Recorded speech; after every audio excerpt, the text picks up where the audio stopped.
The world is littered with the decaying bodies of forgotten muscle cars. At Graveyard Carz, a restoration shop in Springfield, Oregon, no car is too far gone or past its expiration date to get a new lease on life. Leading the group of Mopar morticians is Mark Warman. My name is Mark Warman. I am the owner of Graveyard Carz. Our job is to take a 45, 50-year-old car, restore it correctly, and have it look the way it did in its former days of glory. At Graveyard Carz, you won't find many mods or aftermarket parts, but what you will see is a team of hard-working technicians dead set on restoring these cars back to their factory specifications. I'm Will Scott. I'm the painter here at Graveyard Carz. I do all the paint work, the cutting and buffing, slight assembly, kind of a little bit of everything, but mainly just stuff in the body and paint shop. My name's David Ray. I'm an assembly technician here at Graveyard Carz. Well, I'm Alyssa Rose, and I'm the lead historian for Graveyard Carz. Hi, my name's YOAKUM. Hey, my name's YOAKUM, and I show up here at Graveyard Carz just to take my verbal abuse. No, seriously. The restorations I've been helping Mark with since we were kids, really. I've been with the show since the beginning, mainly just as a whipping post. To restore one of these cars, Mark and his team decode its vehicle identification number and build sheet. We bring them here, we bring them back to life. We completely disassemble them, strip the paint, replace any rusted out panels. We're a Mopar restoration shop specializing in OE replication. I'm bringing the deadest Mopar muscle cars on the planet back to life again. To do this, they use original equipment reproduction parts to replicate its exact appearance the day it rolled out of the factory.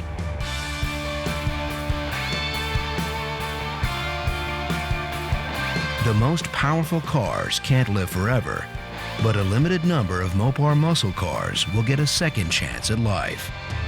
All we have is super cool cars. One of the cars that isn't going to be the first four to go out, but is shortly after it, is our 1969 Roadrunner convertible 426 Hemi automatic, the only one in Q5 Seafoam Turquoise. On this episode, the Graveyard Ghouls can install the dash to our 1967 Hemi GTX convertible, the interior to Bill Goldberg's 1968 GTX convertible, complete and install the drivetrain to our 1969 Hemi Roadrunner convertible, and paint the car that started the show, one of 108 ever made, our 1971 Phantom Cuda. They're coming to get you, Barbara. It has been established that the unburied dead are coming back to life.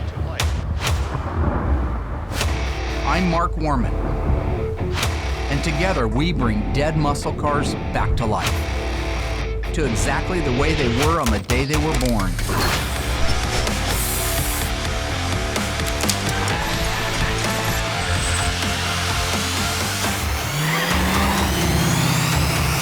This station will remain on the air day and night.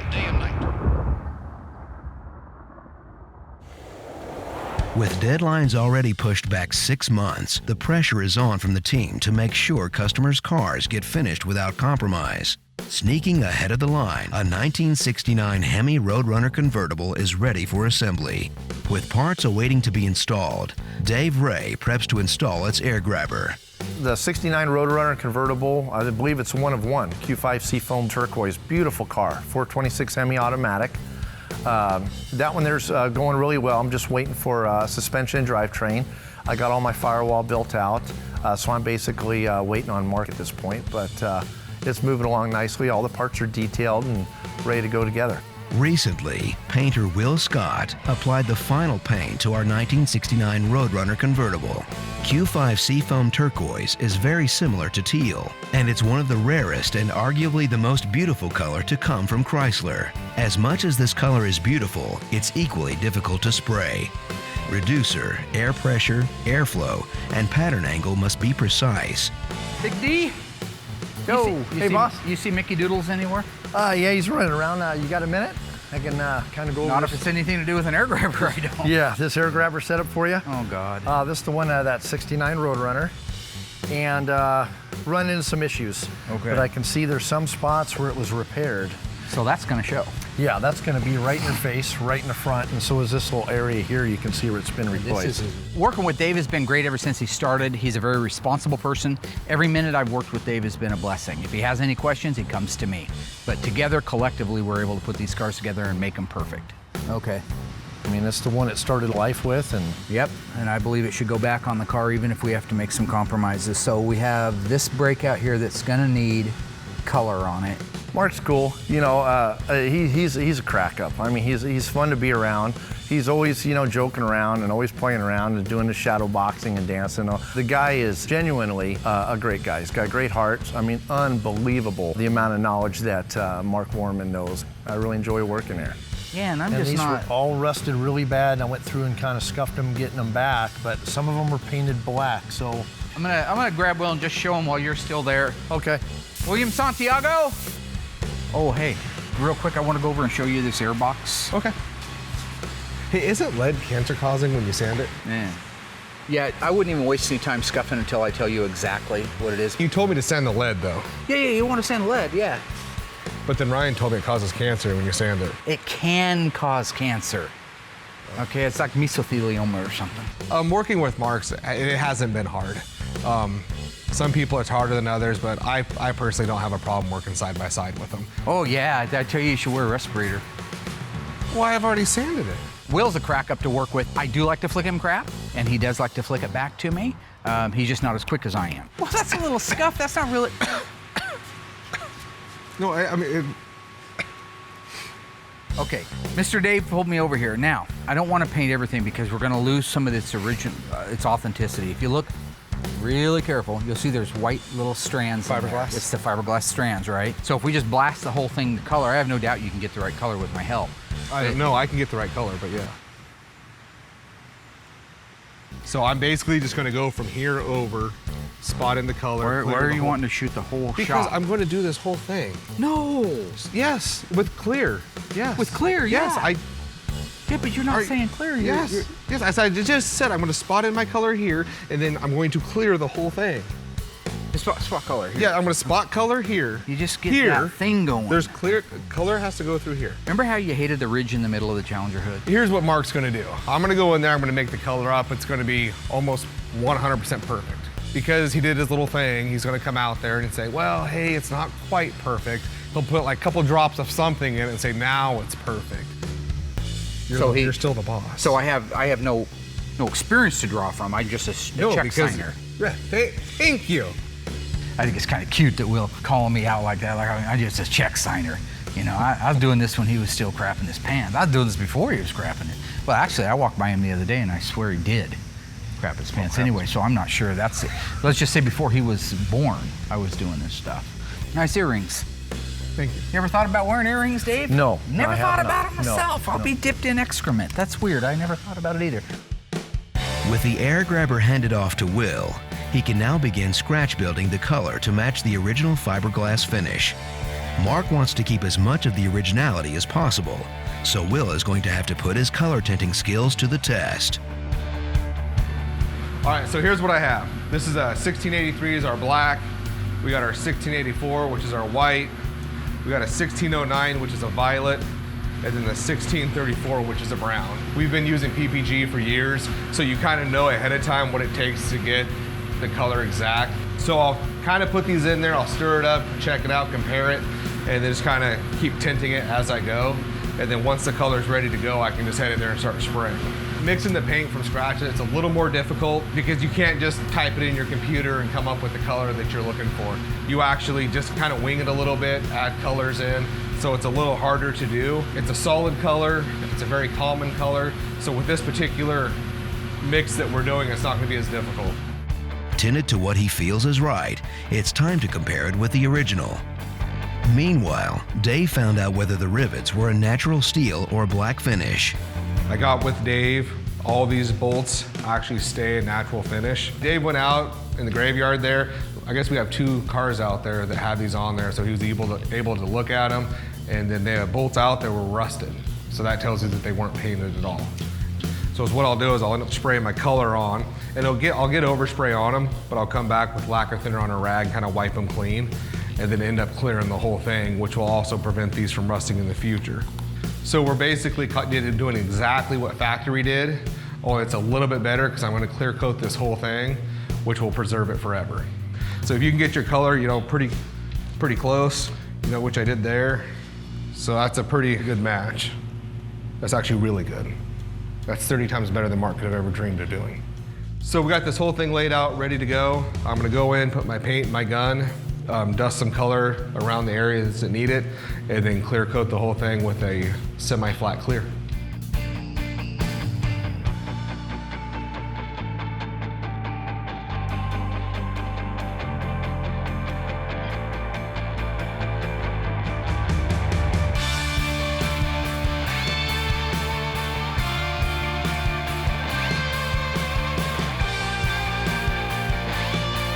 All right, so my color's all done, spotted in where I was supposed to. I did a little bit extra just to clean it up just a little bit. This looks great. I am gonna go in there right now, get some clear coat, which is gonna dye back. It's a flex and flat clear, so it's for purposes like this. I'll clear coat the whole entire thing and give it back to Dave. It's gonna look brand new.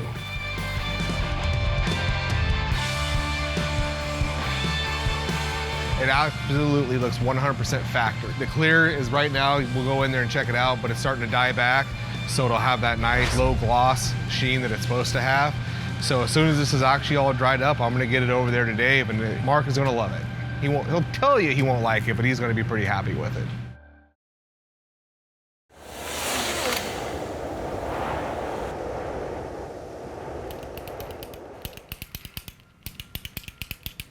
I don't give crappy jobs. Yeah? When a good man comes to me and says, thank you, Mark, for your continued help and support in the work-related arena, and I want to move on. I want to better myself. You know, you say to me, I want to move past that. Then I can make that dream come true too, AKA for you. Yeah. Point is, you haven't passed your PPG certification test yet, right? I passed that 15 years ago. The guy in the shop who gives the test is a friend of mine. Mickey, you turd stain. The Iceman. Have you ran the ad yet for the painter? Good, don't bother, all right? I got the guy for the job, he's perfect. He's in my office right now. Yeah, he's passed the PPG certification test. Yeah, it's first aid trained. And we can have a CV printed up this afternoon? Good. Yeah. I'm seeing you Sunday, aren't I? For my sins? Yeah. Has Elaine left you yet? Yep. She has left him. Forgot about that.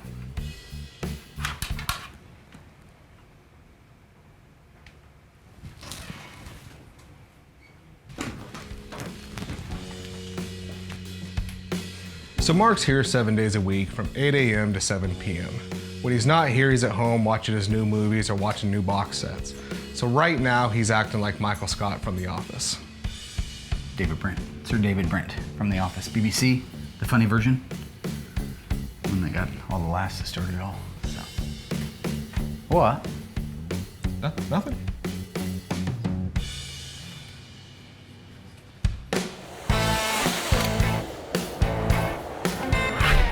In 1967, Plymouth shook the world up with the gentleman's muscle car, the Plymouth GTX. They built 733 of them with the optional 426 Hemi. Of that low demographic, only 312 had 4-speed transmissions. Of the 4-speed transmissions in the 426 Hemi, only a handful escaped the factory with a convertible top. With the installation of the freshly restored dash from Instrument Specialties, we are one step closer to putting this car back on the road.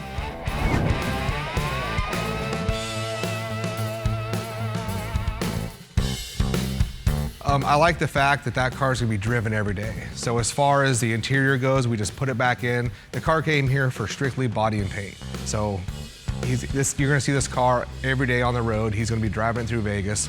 I love this car. All right, got our dashboard back from our buddies. Let's set this back here. Get that. Do that. They do a good job. Underneath it. They do a beautiful job. You got Let's do it. Oh, they do beautiful work. Look at that. This is the little button right here that you have to push down if you want to pull the headlight switch completely out so you can take the bezel off. So just remember that if you're ever doing your own car. It's way on the top. It's way past the average human. Of course, I got little arms. I got short little arms. Yeah, but you got to figure too, you're jammed in between the seat, Steering column weighing on coming the right back down of the here. floorboard, feet going over the top of the headrest. Colon's oozing stuff out of it from your 50-year-old prostate exam. Anyway, have you got side bolts in place yet? Yeah, side bolts are in place. Okay, and this will go up here. I'll let you. You have a little. I'm gonna try getting here for you. Mark. Yeah, there it goes. Beautiful. There we go. That looks great. Good job. Oh, look at that. The holes lined up perfect. Yeah. Look at that. That's something.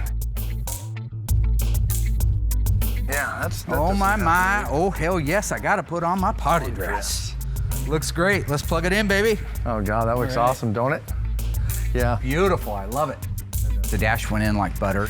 Right now, Dave is installing all the rest of the wiring. He's plugging the plug and plays together where they're supposed to go, chasing them down, putting everything where it needs to be. Here's our goal, all right? Once he gets that dash done and everything wired in place, we're gonna be able to put a battery in it and then we can do a systems check. Convertibles are usually a little more tricky because you got the top motor and some extra electronics and extra, wiring and stuff going to the rear of the car. We have Legendary Interiors coming out here right away to put the convertible top on it, and so they need that top to be fully functional. Of all the systems that have to work when they get here, that convertible top has to, and it's all been rebuilt, it's all been detailed, so it's a multitude of things can go wrong. But if that goes right, they're here, put the top on it, we bolt the interior in it, I call Mr. Torino up, and I make his day and say, your GTX is done, sir. I'm not anticipating any problems, but you never know. You won't know until you get going on it. After the convertible top's on, we bolt the interior in it, and this thing's down the road.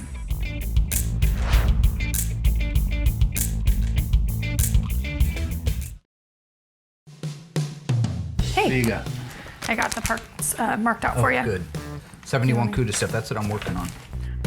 My dad is great as a dad. He is driven, motivated. Yeah. What do you want me to do for the rest of the day? I don't have much going on. Good news for you. Got a guy bringing over a car, wants to sell it to me. Borrow my tow truck. We'll be here in about 10 minutes. Okay. As a boss, my dad is a little crazy. Stanley Delwyn Lynch.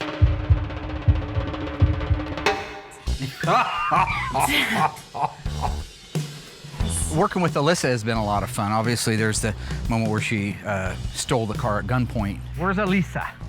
My darling daughter. I'm seriously so excited. She's out, that's what she's doing. We've seen her pull out. Woo! Yeah! Working with Allysa has its moments because she's used to all my shticks. Get your notepad, get your camera, get a pen. But I also know all of her weak points. So if I want to get to her, I'll just tell her that I think I saw a zit. And that's it for her. She's in the bathroom working on a zit for the next hour and a half. You're not gonna leave me alone. I'm not with gonna Stan, leave you though, right? alone with Like we're doing Stanley this Delwyn together, Lynch. all three of us. Yeah. Yeah? Huh? I don't like the way you said that, Dad. Seriously, No, I'm don't not do gonna that leave you. I to won't. me. I won't. God, this is I'm here to help I you don't in even any wanna way do I this. can. Oh, 66 Charger. How you doing, Stan? Beautiful. It's always nice to see you. Hey, Stan. You sure Hey. you didn't just steal this? Nope. Oh, I got a good purchase. It's awful low in the front, so you either got it sucked down or it's got an engine in it. It's a lot of tension. Did you even open the hood? It's got an engine in it. I didn't say it didn't have an engine. Well, I just asked you if it had an I engine. said it's got a lot of tension. So actually, you brought in a pretty decent car, which is surprising for Stan. I figured it'd be some rolled over, kicked in, burned out 61 Impala or something. You've seen my private investigation license? I haven't. Oh yeah, we go out and stake out, hang out in the car. Yeah. Take pictures of people. Oh my gosh, when was this picture taken? A while ago. Yeah. Here's BI badge. So you're not a police officer, though? No. You go to school. Oh. Mine's so old though, I didn't have to go to school. It's an automatic transmission car, pretty straight body, so if we do need parts, we've got a 66 Hemi Charger we're working on now that's a 426 Hemi 4-speed car. What are we talking? How much? A couple hundred. But I don't That's understand. a good deal. He $200. inherited- You're out of your mind. He inherited it for free. $200's not a bad deal, but you got it for free. I got my time, I got wear and tear on the equipment, going out and getting it. It's my truck. $50. 50 bucks. 50 bucks. You know what I can get for scrap metal? That's probably worth more than 50 bucks scrap metal. 100 bucks, that's the top offer. If you throw in a haircut. Alyssa? My dad's gonna do your haircut? Done. Wait, what? Done. Yeah. I'm gonna do your haircut? I think paying 100 bucks is a good buy. He would have gave it to me. That's the whole thing. I know he wants some brewski money. 100 bucks and a haircut. Yeah, you like cutting his hair though, right? What is that? My lunch. What? It's lunch. Haven't you ever cooked a potato on the motor? That's gonna probably be the last time I go out and do a walk around with my dad when he buys a car, because I'm not gonna get roped in to free haircuts or awkward encounters anymore. I don't think he's into roping. Oh my god. Didn't look like it cooked it very well. Yeah, I learned. It was know what you're- educational. Anyway, enjoyed cutting his hair. I've got a shop to run, as you were. Flism, flasm, Does anybody feel bad for me? flazoo. Anyone? Oh my god. While the GTX was known as the gentleman's muscle car, not in this case. 1968 GTX 444-speed convertible. This is one of only 375 built. This car has manual steering and manual drum brakes. Fortunately, it's owned by former World Wrestling Champion Bill Goldberg. And trust me, it takes a Bill Goldberg to drive a car like that. With the repairs finished on Bill Goldberg's GTX, Dave and Alyssa are going to install the seats and center console. What I pretty much did, I got all the carpet in. It's all cut around the console. The top of the rear seat is in, and everything's prepped and ready to go for the door panels and the rest of the seats. I'm excited. I got Alyssa helping me with this one, so this is going to be cool. What I'm going to have you do is start with this here. I'm really excited to get to work on Bill Goldberg's GTX. It's one of my favorite cars in the shop. Righty-tighty, lefty-loosey. Yeah. Wind up there, so everything looks pretty good. So now we can pop this in, like that. Ooh. So once that goes in, everything else Looks will so kind of follow pretty. suit. Not too bad, huh? Ah. Now it's just a matter of tightening the screws to keep the panels in place. This reminds me of putting model cars together with my dad. Oh, that's cool. You'd think it'd be less intense, like putting a little model car together with him, but It's not, yeah, huh? I think we did a couple together, and then he decided he wasn't going to show me anything in the shop. Oh, right. The model cars, yeah. He It was said- like the intro. Oh, gotcha. Into- So he's like, no, you're not doing that. Yeah, Well- it's stressful enough. I think you're doing just fine. With the window cranks and glass installed, it's time to install the rear passenger seat. See, it goes in and Yeah. then it catches. Let's see where yours is. Oh, you got yours. Did I? Yeah, Hey, yours is in. I thought Score it was first in. try. Awesome. All right, that's it. With the rear passenger seat installed, Dave and Alyssa can install the center console.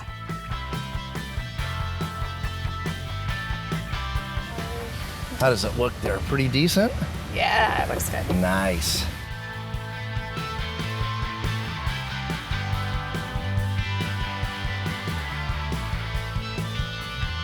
Now that the seats are bolted to the body, the interior of Bill Goldberg's GTX convertible is complete.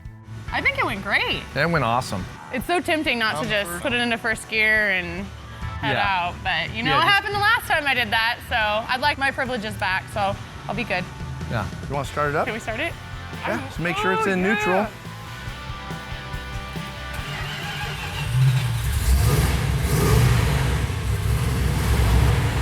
I'm in love. With the interior finished, this GTX is nearly ready to be shipped back to its owner. The 1971 Plymouth Cuda is the most collectible muscle car on the planet today. This is an example of rarity. One of only 108 440 6-barrel 4-speed cars built with additional optional EV2 Tour Red paint and a shaker hood. When this car receives its final paint, it is going to become the most classic and talked about 71 Cuda on the, what are you doing? I was gonna roll this in the booth. This is a power shot. This A is what power I what? do to Have you never watched any movie? Have you ever seen Robert De Niro? Are you talking to me? Lieutenant Weinberg, I have a greater responsibility than you can possibly fathom. We did this last season. You leap for Santiago, and you curse the Marines. We need something new. We use words like honor. What's Colonel Jessup going to do if he gets interrupted? Because I like to make sure that Just saying, if you're giving your final summation, Pacino comes down and says, say goodbye to, oh, excuse me, Mr. Scarface. I was wondering if you could help me out in the kitchen. I got some questions. You don't do that. You let him say it. Say goodnight to a bad guy. We're back to that again. He's going back to just sign his name to checks. I'm going to continue working on That's going to kill somebody. Maybe like a year ago, he was a little more in tune. Now it's just all... Say goodnight, little bad guy. That's how he approves cars now, and I guess that'll have to do, and I'll go ahead and get this thing painted.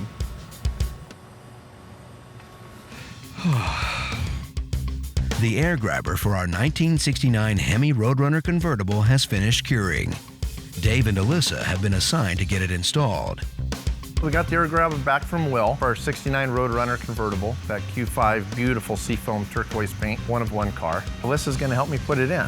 So it's all new to me, I haven't done one yet. Meanwhile, Mark and Mike are building out the massive 426 that belongs inside of the 1969 Hemi Roadrunner convertible. The goal is to get the entire suspension installed. Why don't we start with just getting the carburetors on if you want to put the rear one on. We just got these back from Scott Smith at Harms. Beautiful, beautiful work he does. The original casting plating of the casting is right. He does a phenomenal job, so we've entrusted him with all of our carburetors. Now we're talking about numbers. This carburetor has an F like Foxtrot, an 8, and then it has 4619S. Those actually mean something. It means that they don't just go on there. Any carburetor would run on there, but the right one. So the F represents the month that this carburetor was cast, starting in January with A. So this is June of 1968. The car was actually built April of 1969. So as long as these carburetors precede the build date of the car, then these would be right for the car. The number itself, the 4619, is the correct AVS 4-barrel carburetor for the front. And so if you look at that one, it's got the same thing except with the 4621 behind it. The 4621 means it's the rear carburetor for an automatic. It would be different if this was a 4-speed car.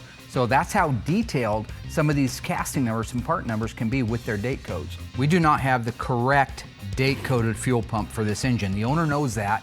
The owner is fine with it. He's got several Hemi cars. This was an extra one he had. This is a 1966. And how I can tell it's a 1966 is if you turn it over, you go to the base. This is the base of it. You'll see A6. That's a date code. The A represents January. A always starts with January and then it goes February, so B, March would be C, April will be D, and on. The 6 is 1966, so this fuel pump, while it's been freshly restored and is beautiful, this started life on a 1966 model 426 Hemi. And have you checked to see if the relay rod's in there yet? The relay rod is not in there yet. Oh. This is what we refer to as the setback.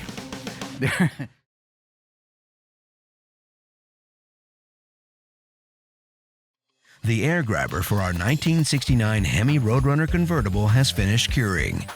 Dave and Allysa are going to install the air grabber. Basically, here's our unit. It's in actually 4 different pieces. You got your gasket here. Okay. That goes on, and then you got one side of the air box, the center section, and the outside of the air box. According to Allysa, she has bedazzler experience. I do. In middle school, I bedazzled. My mom went through like the bedazzling stage, and I did that with all my jeans, and it looks like a similar tool. So, yep. Same idea. Think we'll be okay. So if all else fails, we're gonna bedazzle it. Yeah. Kind of center this. You can kind of see, I wanna make sure all our holes line up. So open your tool up first, and that rivet should go all the way down. There you go. Leave it open. And then once a little bit bigger than the one I used. I know. Here. And then you want to push that all the way flush. Okay. There you go. And then see if you can squeeze that thing together. Is it working at all? There we go. That feels like. Does that feel better? Yep. Yeah, you're doing good. Almost got it. Perfect. Woo! Okay. Nice. Boy, that was a total pain in the ass, wasn't it? Allysa and Dave add the final pieces to the air grabber and rivet them into place. My arms are sore from holding up that riveter. Mine too, yeah. Yeah, the bedazzler was not very bedazzling. Yeah, that riveter was a workout. Yeah, I'm done for. My upper body is just hammered. And Allysa was running the drill and the riveter, so she did a great job. I think it went really well. Yep. Well, I can't wait to see when the car is done, actually see the wire.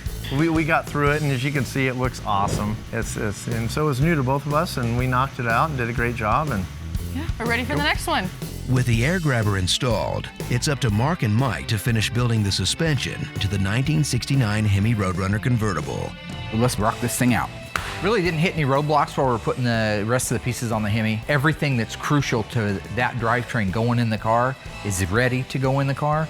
We're ready to move this around to the other side and marry them together.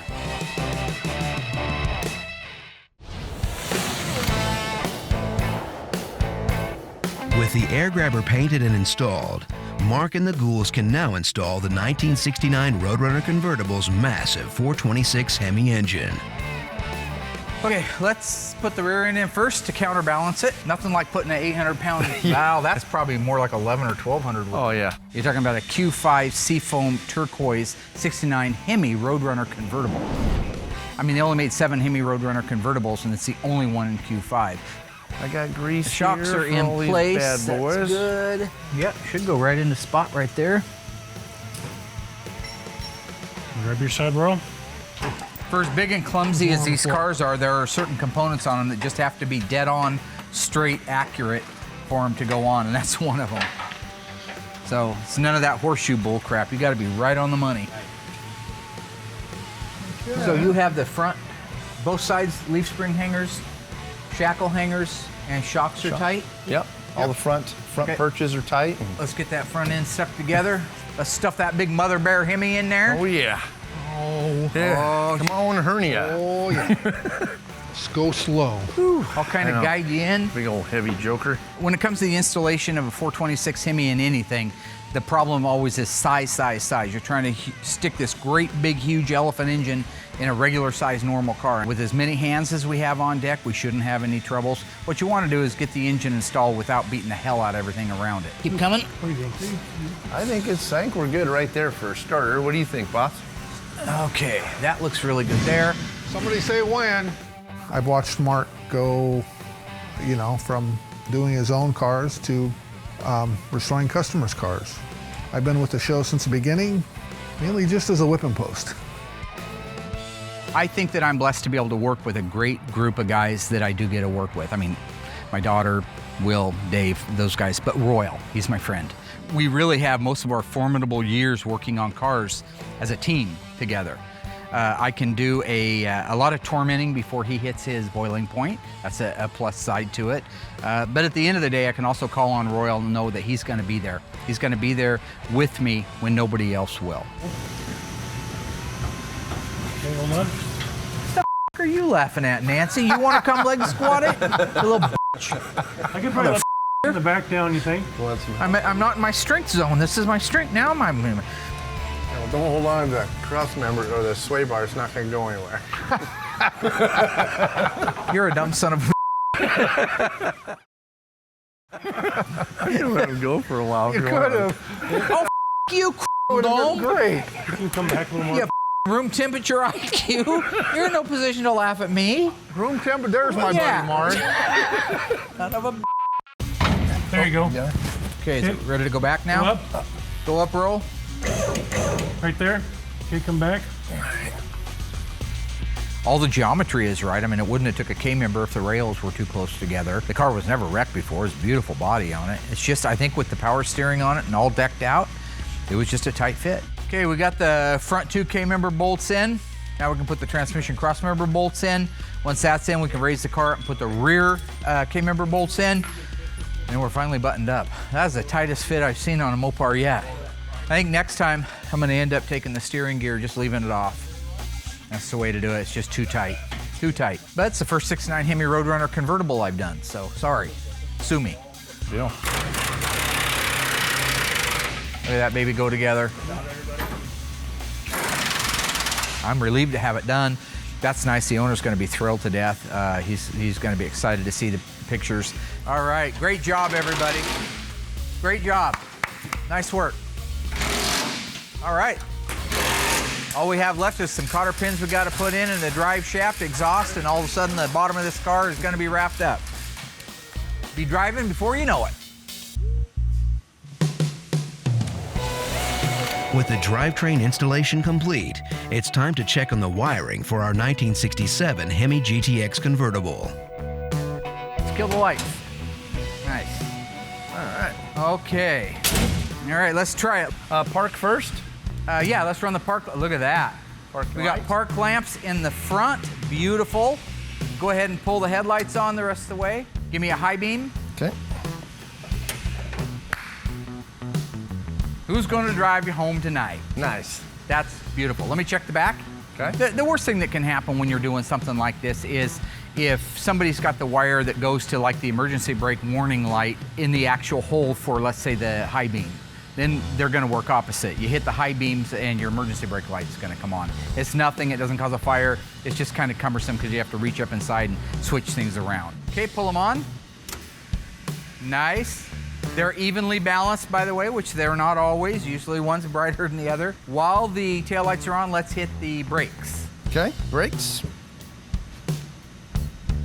What more do you want? Who's the man? You the man. Left hand. Look at that. And you can check out our nice fender marker indicator there. Beautiful. Oh, yeah. Great. Yeah. Let's go to the right-hand side. Wow. Works beautiful. Yep. You already know all that, don't you? Yeah. You're confident. You're a confident man. Okay. Turn the lights on. All right. Woo, beautiful. There we go. All right. So it comes down to this moment. How do you feel confidence-wise? Oh, I'm confident. Of course you are. You don't even worry about it, do you? It's going to work. Well, I just get worried because of all the hydraulics and stuff. But yep, hydraulics, the motor. Well, I'm green light go. I say ready? hit the top and let's see what we got. Yeah. All right, here we go. Going up. Come on, baby. Come on, baby. Look at that. Looking good. Wow. You did like a bench bleed on it, didn't you? Yeah. Look at that.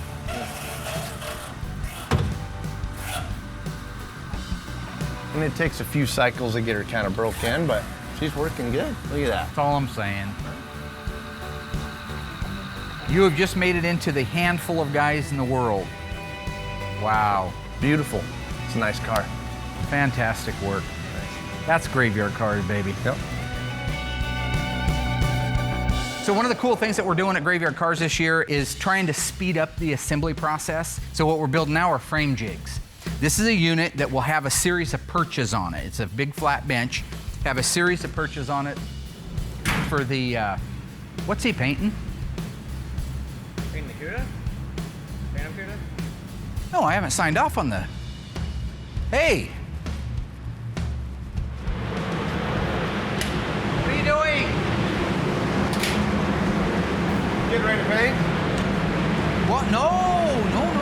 I haven't signed off on this. Mark signed off on this a while ago. We walked around the whole car, looked at everything, gave me a thumbs up, said it was good to go. No, I didn't. You most certainly did when we were out there looking at it. No, I was starting to sign off on it, and then you started in, and I was trying to show you that I was doing my power intro. So all you right, and then we walked around the car. No, I didn't look at it close like this. You're ready to paint. This is the big one. I am ready to get in there and get orange going. The eyes go in before the name goes on. No, I don't. Are you serious? Who carries around a magnifying glass? I mean, who does? I know why he carries around a magnifying glass. I just didn't think he had it on him ready to inspect my paint job. Okay, Mark, I just want to get to paint.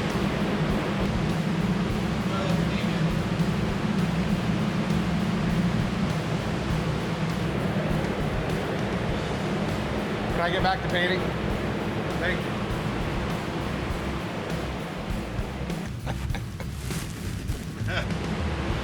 You have my blessing now to go ahead and paint it. I had your blessing 2 days ago. You're welcome.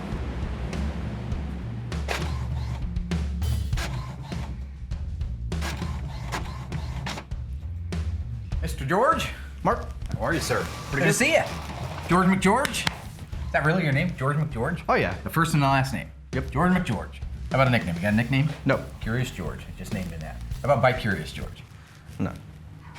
So this is our assembly shop, all right? This is where all the cars, after they've been painted, come into to get their final assembly, all right? We got our 69 Hemi Roadrunner. It's the only one in the world painted in Q5 Seafoam turquoise. 1972 Dodge Charger, 400 Magnum 4-speed. You've got to be able to recite this stuff off. It's one of only 126 made. This has hideaway headlights. You pop those up, it's like a skirt blowing up in the middle of summer, you know what I'm saying? Oh yeah. I'm curious. Let's go into the body and paint shop. It was weird having Mark show me around the shop, especially since I've worked here for about 6 months now. This is where you're gonna start. This is your world. This is your castle. This is your area to grow and to blossom into a beautiful flower. Maybe a big flower, but still a beautiful flower. You know what I'm saying? Will! Worked with me forever, 15 years, all right? This is our mixing room, PPG mixing room. You see all of our colors in there. There's Will. Willie, how you doing? Good. What's happening? Been with us a long time, haven't you? Why a while? This is Will Scott. I brought him right out of high school, taught him everything that he knows. This is George McGeorge. Got a first and a last. He's been here for a couple months. I know. Don't try to. What we're mixing, what we're making. Everything's PPG. Number one paint company in the world. I'm getting ready to shoot this orange. Have you seen the paint gun that sits in that holder right there? It's got the little skeletons on it. No. I have no idea. One of your problems is you are not responsible. Have you looked everywhere? Well, why is the purple out? Well, I don't. Ooh, plum crazy. Used to be called statutory grape.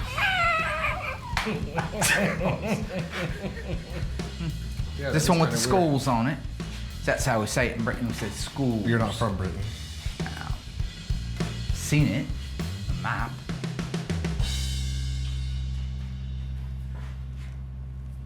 Yeah. What?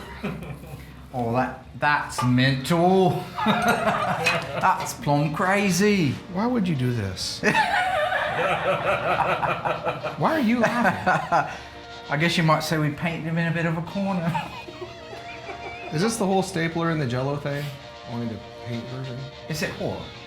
You know, when I put the stapler and the Jello, it's funny. You put my paint or my gun in the I have no idea paint. what you're talking about. Look at your hands. Okay. Can we stop with all this? I didn't want to paint you in a corner. This is what we talked about. You need to find a new show. He's gonna get along great around here, isn't he? By Curious George, always looking at the other side. No? What is the most important thing in business? Is it the building? Is it the stocks? Is it the profit? No. It's people. It's investment in people. My proudest moment at Graveyard Carz isn't the fact that we could bring back a 71 CUDA 6-barrel car from the dead and have it painted. It isn't putting a dash in 2 GTXs in the interior in one of the famous World Wrestling Federation champions' cars. It isn't the fact that we installed a Hemi in a car. It's not even the fact that I'm leaving a legacy to my daughter that will carry on for generations to come. To me, my proudest moment, it was a young guy, fresh out of tech school, had all his new tools, first time ever in a shop, came up to me and said, "Mr. Warman, would you mentor me?"